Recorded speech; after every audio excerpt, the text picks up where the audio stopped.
Hello everyone, my name is Brian, but you can call me the Bugler, and today we're doing something a little bit different. We're going to be revisiting the Sunbreaker Titan's Code of the Fore-Forged skill tree. It's come to my attention, thanks to a very diligent viewer, that some of the information I present in my original video is incorrect, so I hope to right that with this video, as well as include some things that I didn't find time to or have discovered since the original release. So let's get started. The first skill we're talking about is the melee ability Hammer Strike. While sprinting, you can strike an enemy with your hammer in order to debuff them. When they're debuffed, you deal 50% more damage to them for 5 seconds. However, since the original release, I have since discovered that this ability has a small area of effect, meaning that you can affect multiple targets with your Hammer Strike. However, this range is very small, so the enemies have to almost be touching in order for you to do this to them. Let's take a closer look at these effects. I've chosen these two knights to test on because they have a lot of health and I can easily hit one of them without killing them. You can see that both are dealt the same amount of burn damage as well as the same exact duration, 5 seconds each, and both of them suffer the 50% damage increase debuff that you and your team will deal to them if you do damage. The next skill we're talking about is called Tempered Metal. Solar ability kills increase the movement speed and reload speed of you and nearby allies. In my original video, I did not measure the exact distance because I did not know how to. Well, at this point, we know that I can do this using the Darcy sniper rifle. At the beginning of the raid, we have enemies who stand very nicely for me, so I can measure the exact distance. And Tempered Metal affects your teammates if they are within 10 meters of you, not the enemy that you kill. So you can see here that my teammate receives the buff at 10 meters, and will receive the buff at 10 meters if I stand further away from the enemy as well. We also need to take a look at the mobility increase we gain, which I neglected to do in my original video, instead mistaking it for sprint speed. So using the normal test that we do for these mobility increases, on the left you can see me with Tempered Metal times 3 with 4 mobility, and on the right with 7 mobility and no Tempered Metal buff. The Tempered Metal times 3 makes us slightly faster than at 7 mobility, although we are also slightly slower than 8 mobility, meaning it's not directly tied to your mobility stats in a 1-to-1 ratio. It's also important to note that I observed the cap at 7 mobility, meaning that at 7 mobility and a times 3 Tempered Metal buff, you won't see any benefits to having an increased amount of base mobility. And now we're on to the super test, with the skill Vulcan's Rage, which causes your hammers to split, dealing extra damage. In my original video, this is where my numbers went awry. Not only did I miss a few numbers as I was counting, I also underestimated the numbers that I had substituted in their place. So let's take a closer look at the real damage we can do using our hammers. And what I've discovered is that the distance you are away from enemies doesn't have as much of an impact as I originally thought. If you get enough practice, you can figure out against certain enemies the optimal place to throw your hammers in order to get the spread that you want.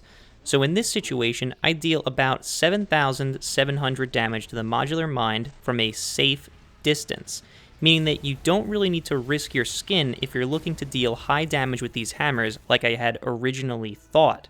Where I went wrong in my original testing and video is that I mistook unpredictability for low overall damage numbers, because in certain cases we can deal some pretty low damage, but predictable unpredictability leads us to dealing consistent damage numbers in almost all cases. Whether or not we're up close, we can still deal about 7,700 damage, provided you have enough practice to measure where your hammers will be thrown and mitigate that risk of randomness that we take on when using this skill tree.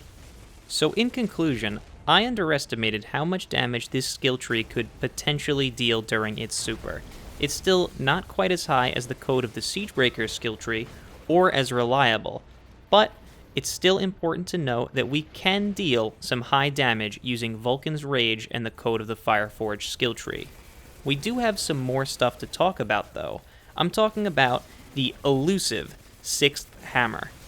The base version of Hammer of Soul can throw 5 hammers under normal circumstances, and it shares the same duration as the Code of the Fire-Forged skill tree. However, if you throw these hammers close to you, you actually increase the rate in which you throw them slightly enough so that you can slink out a 6th hammer. Now, you won't really see this utilized during normal gameplay, but I really wanted to take this beyond, and I gave it a shot against the Modular Mind. After 10 attempts, I realized that this is basically impossible. You need to get extremely lucky if you want to get 6 hammers out, and I was unable to do so even once because of how small that window of opportunity is for you to get that 6th hammer out. You need to input these throws almost frame perfectly one after another straight down. And if you do not do that, if you take even a split second to try and avoid a slam, like I've had to do in almost every single situation, you won't have enough time to get that hammer out. So this is the method that I tried. We set up a Ward of Dawn so I could weave in and out of it while maintaining the same throwing rate.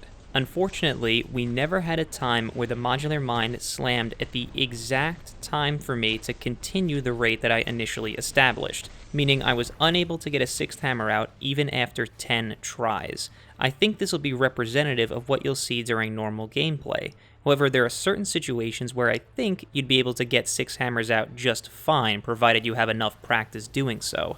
Like versus the dogs during the raid, for example, where the enemy isn't moving much and you don't have to worry about being thrown away.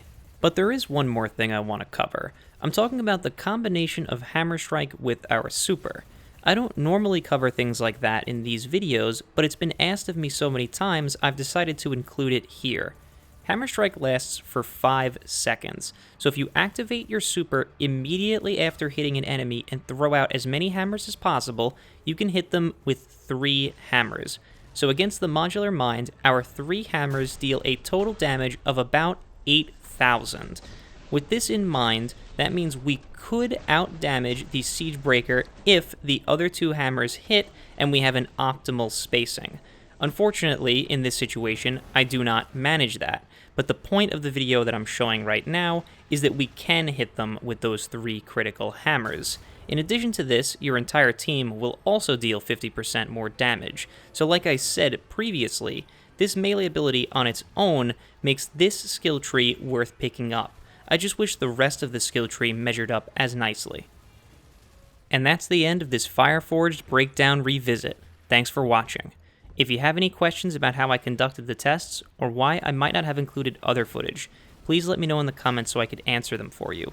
I really like engaging with you guys because it's how I know that the videos I'm making are not only what you're looking for, but the information in them is correct. It's because of the scrutiny that you guys put me through that I can keep these videos honest and put in the time that's required of me.